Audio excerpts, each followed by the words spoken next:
Hey everyone, so today we're jumping right into the middle of the massive tug-of-war that's defining the future of artificial intelligence. It's a fascinating story about this huge revolutionary dream of AI for everybody and how it clashes with the cold, hard reality of money, power and control.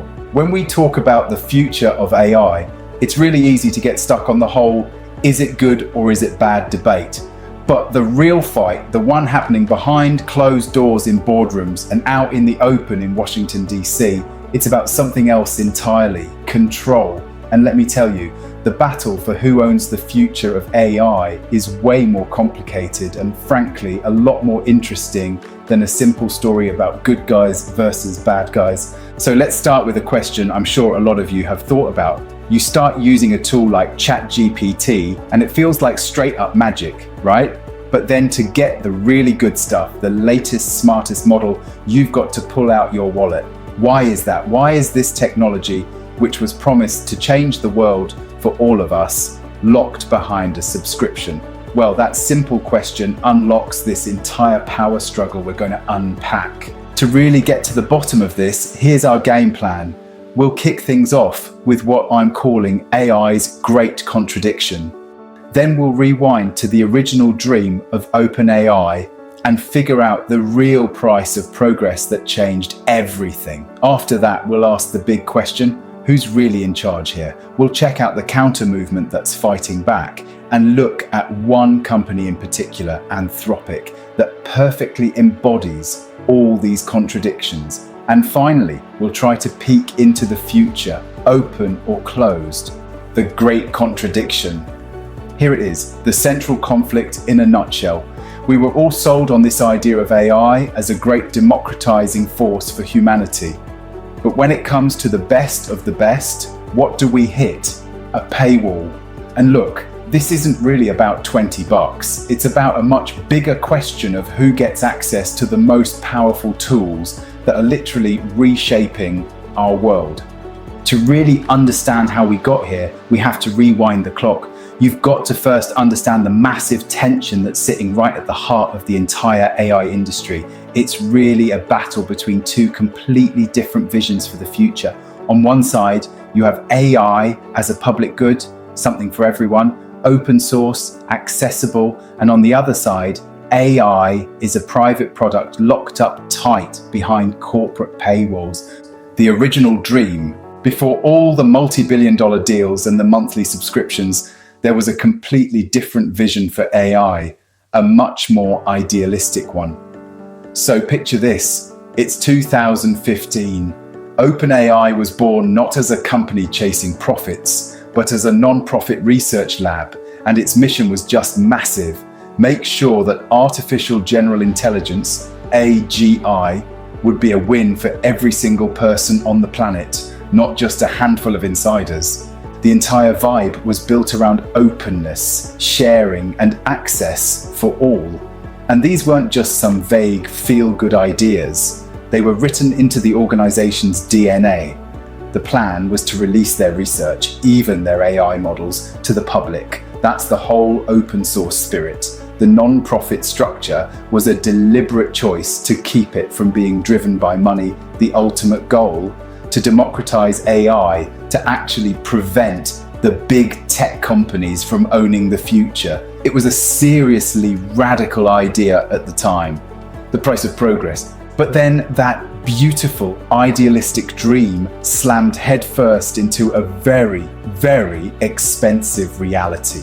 This is the big turning point in the story, the moment the mission had to face the absolutely astronomical cost of building this world-changing tech. Now check this out, the transformation is just stark.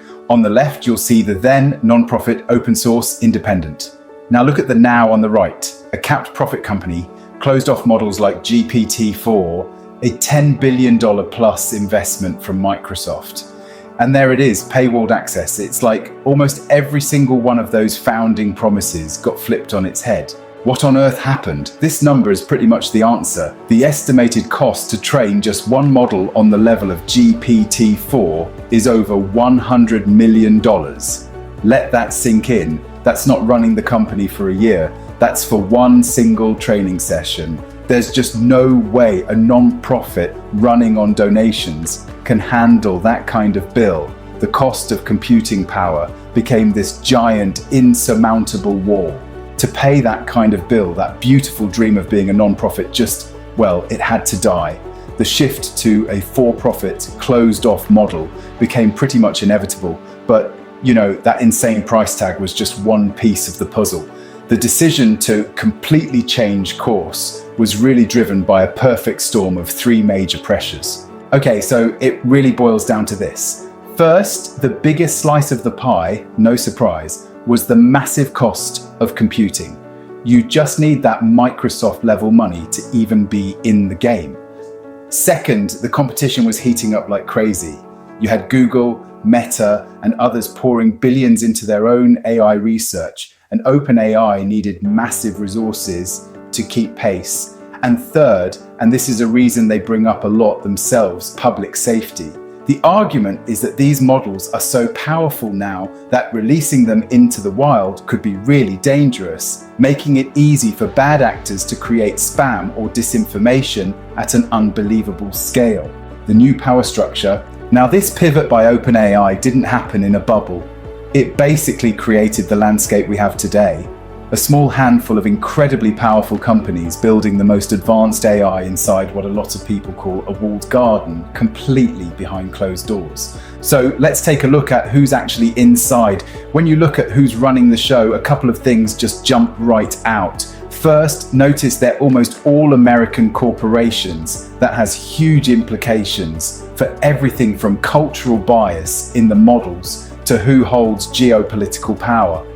And second, just scan down that last column. Every single one of them is tangled up in major controversies and lawsuits about their training data, basically about accusations of scraping the entire internet, including art and books, without asking or paying for it. And then there's this really important new player on the scene, Anthropic. It was actually started by people who left OpenAI because they were worried about safety. So they've positioned themselves as the more ethical choice, and they've got huge backing from Amazon and Google.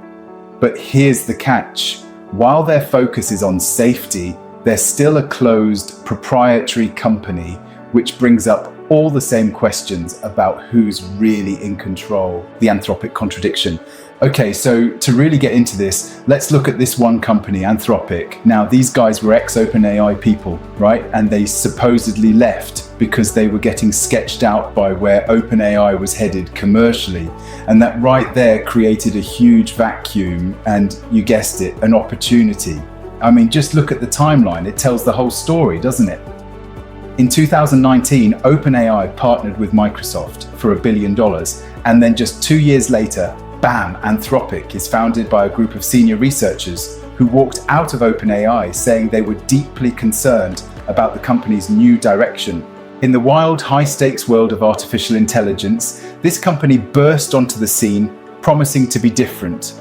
They sold themselves as the ethical alternative, a safe harbor in a sea of pretty reckless ambition. So they come out with this big mission, summed up perfectly by their president, to be the responsible guys here. Okay, this is where things start to get really interesting, because when you build your entire brand on being ethical, you know the first rule: follow the money.